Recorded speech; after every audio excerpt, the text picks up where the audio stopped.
जम्मू कश्मीर के काठों में राहुल गांधी पर अमित शाह का हमला। बोले राहुल बाबा भाषण लिखकर देने वाले आपको सच नहीं बताते। सबसे ज्यादा राष्ट्रपति शासन कांग्रेस ने लगाया। जम्मू कश्मीर में रैली के दौरान सीएम योगी का बड़ा बयान। बोले बीजेपी की सरकार बनी तो पीओके वापस ले आएंगे। सीएम योगी ने कहा भिखारी पाकिस्तान खुद संभाल नहीं पा रहा है। जम्मू कश्मीर में चुनाव से पाक में खलबली मची। हरियाणा चुनाव पर केंद्रीय मंत्री चिराग पासवान का बड़ा बयान। बोले 8 तारीख को परिणाम आने के बाद बीजेपी की मजबूत सरकार बनेगी। हिमाचल में होटल रेस्टोरेंट नेम प्लेट पर बवाल बढ़ा। कांग्रेस हाईकमान ने विक्रमादित्य से जानकारी मांगी। विक्रमादित्य को बयानबाजी न करने की हिदायत दी। विक्रमादित्य सिंह ने फैसले के बचाव में आए वरिष्ठ कांग्रेस नेता और विक्रमादित्य की मां प्रतिभा सिंह इंडिया टीवी से बोली फैसला शुद्धता और पारदर्शिता के लिए। मंत्री विक्रमादित्य ने हाईकमान को दी सफाई। कहा यूपी जैसा फैसला नहीं, कमेटी की रिपोर्ट के आधार पर फैसला लिया गया है। विक्रमादित्य सिंह पर बीजेपी नेता और सूबे के पूर्व मुख्यमंत्री जयराम ठाकुर का तंज। बोले पहले कह रहे थे कि यूपी की योगी सरकार की तर्ज पर लागू होगा आदेश। दिल्ली से दबाव आते ही बयान से पलटे। इस्तीफे के बाद दिल्ली विधानसभा में अरविंद केजरीवाल का पहला संबोधन। बोले फर्जी केस डालकर बीजेपी ने हमारे नेताओं को जेल भेजा। बड़े नेताओं को कैद कर पार्टी तोड़ने की साजिश। अरविंद केजरीवाल बोले मुझे बेईमान साबित करने के बीजेपी के सारे हथकंडे फेल। दिल्ली में कोई मुझे बेईमान नहीं कहता। सब जानते हैं केजरीवाल कट्टर ईमानदार नैतिकता के आधार पर दिया इस्तीफा। विधानसभा में बोले पूर्व मुख्यमंत्री अरविंद केजरीवाल मुझे सत्ता की भूख नहीं, रावण का भी अभिमान नहीं टिका था, बीजेपी का भी नहीं टिकेगा। चुनाव में बीजेपी को जवाब देगी दिल्ली की जनता। केजरीवाल बोले जेल गया तो बीजेपी ने सारे काम बंद करवा दिए थे, अब फिर से उन कामों को शुरू करवाऊंगा। दिल्ली की जनता को कभी परेशान नहीं होने दूंगा। अशोक चौधरी पर मेहरबान हुए सीएम नीतीश कुमार। जेडीयू के राष्ट्रीय महासचिव का दिया अहम पद। नीतीश सरकार में कैबिनेट मंत्री भी हैं अशोक चौधरी। विवादित ट्वीट को लेकर चर्चा में रहे थे अशोक चौधरी। सीएम नीतीश ने अशोक चौधरी को किया था तलब। अब नीतीश कुमार ने ही संगठन में दी बड़ी जिम्मेदारी।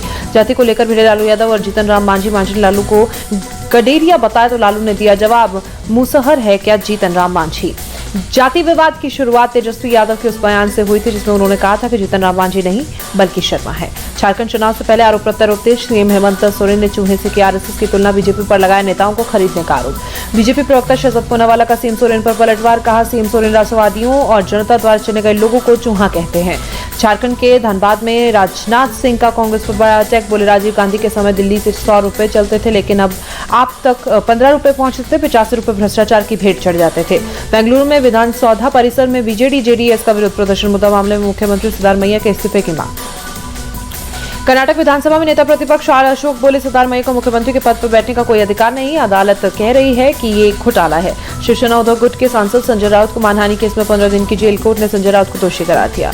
कोर्ट ने संजय राउत पर 25,000 का जुर्माना भी लगाया। बीजेपी नेता किरीट सोमैया की पत्नी ने दर्ज कराई थी एफआईआर। संजय राउत को सजा मिलने पर बोले बीजेपी नेता किरीट सोमैया राउत को जुर्माने की राशि का शिकायतकर्ता मेधा सोमैया को देनी होगी। पूर्व प्रधानमंत्री डॉक्टर मनमोहन सिंह का जन्मदिन। आज प्रधानमंत्री नरेंद्र मोदी ने शुभकामनाएं दी। पीएम मोदी का आज होने वाला पुणे दौरा रद्द। भारी बारिश के चलते कार्यक्रम रद्द। मेट्रो के साथ कई विकास परियोजनाओं का होना था लोकार्पण। अचानक अफवाह फैलने के बाद दिल्ली के शाही ईदगाह के पास जमा हुई भारी भीड़। शाम 4 बजे व्हाट्सएप पर अफवाह वाला मैसेज आया। दिल्ली पुलिस ने शांति की अपील की। यूपी के चंदौली में गरजा सीएम योगी का बुलडोजर। सरकारी जमीन को बीजेपी नेता के अवैध कब्जे से मुक्त कराया। यूट्यूबर एलविश यादव और सिंगर फाजिल पुरिया पर ईडी की बड़ी कार्रवाई। मनी लॉन्ड्रिंग मामले में यूपी और हरियाणा की प्रॉपर्टी अटैच। बहराइच में लंगड़े आदमखोर भेड़ी की तलाश तेज। मेहसी इलाके में सीसीटीवी कैमरे में कैद हुआ। अब तक कई लोगों को बना चुका है शिकार। पश्चिम बंगाल के सिलीगुड़ी में परीक्षा देने गए बिहार के छात्रों के साथ गुंडागर्दी। स्थानीय लोगों ने बिहार को छात्रों को पीटा।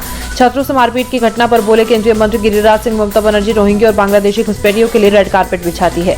मध्य प्रदेश में शाहरुख के मक्सी में देर रात 2 पक्षों में विवाद। पथराव और फायरिंग में 1 की मौत, 6 घायल। बीजेपी के सदस्यता अभियान के दौरान झड़प। उत्तराखंड के रुड़की में 2 गुटों में खूनी संघर्ष। खेत की मेड़ को लेकर भिड़े 2 गुट। दोनों गुटों में खासोनी के बाद जबरदस्त मारपीट। यूपी के बागपत में थूक कांड। हिंदू नाम पर चुरा था चिकन कॉर्नर। थूक लगा रोटी सेकते हुए वीडियो वायरल। बारिश के बीच मुंबई के अंधेरी में सड़क पर खुले मेन होल में गिरकर महिला की मौत। बीएमसी कमिश्नर दे हाई लेवल जांच के आदेश। कमेटी को 3 दिन में सौंपनी है रिपोर्ट। महज 2 घंटे बारिश से बिगड़े सूरत के हालात। 2 घंटे में 72 मिलीमीटर बारिश। निचले इलाकों में कई फीट तक पानी भरा। सूरत में भारी बारिश से स्कूल में फंसे बच्चों का रस्सी से रेस्क्यू किया गया। बारिश से निचले इलाकों में कई फीट तक पानी भरा। भारी बारिश के बाद चेन्नई के कोयम्बेडू में जबरदस्त जलजमाव। मौसम विभाग ने बारिश और आंधी की आशंका जताई। चेन्नई में मेयर प्रिया राजन ने पेम्बूर सबवे और आसपास के इलाकों का किया निरीक्षण। बारिश के बाद हुआ था जलजमाव। चंडीगढ़ में बदला मौसम का मिजाज। कई इलाकों में तेज हवाओं के साथ बारिश। हरियाणा के अंबाला में भारी बारिश, तेज हवाओं के साथ बारिश हुई। चीनी ऑनलाइन गेमिंग ऐप के खिलाफ ईडी का बड़ा एक्शन। विभिन्न ऐप से जुड़े चीनी नागरिकों के क्रिप्टो अकाउंट फ्रीज किए गए। ईडी ने करीब 25 करोड़ के क्रिप्टो अकाउंट फ्रीज किए। ऑनलाइन गेमिंग ऐप फेवन में भारत से करीब 400 करोड़ रुपए चीन पहुंचा। ईडी कोलकाता मामले में जुड़े 4 लोगों को गिरफ्तार भी किया। केंद्रीय मंत्री पीयूष गोयल ने अपनी ऑस्ट्रेलिया यात्रा को बताया बेहद उपयोगी। भारत ऑस्ट्रेलिया आर्थिक सहयोग और व्यापार समझौता इसी साल 1 अक्टूबर से होगी लागू। यूपी के उन्नाव में दुकानदार और ग्राहक के बीच मारपीट, दुकान के सामने खड़ी गाड़ी करने को लेकर विवाद, लाठी डंडे और लोहे की रोड से हमला, घटना सीसीटीवी में कैद, एफआईआर दर्ज। दिल्ली पुलिस ने हाशिम बाबा गैंग का एक शूटर को गिरफ्तार किया। जीटीबी अस्पताल में फायरिंग और हत्या मामले में मास्टरमाइंड था। झारखंड के बोकारो में मालगाड़ी के 2 डिब्बे पटरी से उतरे, तुपकाडी रेलवे स्टेशन के पास हादसा, मौके पर राहत बचाव कार्य जारी। यूएस डॉलर के मुकाबले रुपए का भाव 7 पैसे गिरा, $1 की कीमत ₹83.65। शेयर बाजार में तेजी जारी, 666 अंक के उछाल के साथ बंद हुआ सेंसेक्स। निफ्टी 211 अंक के उछाल के साथ 26,216 पर बंद।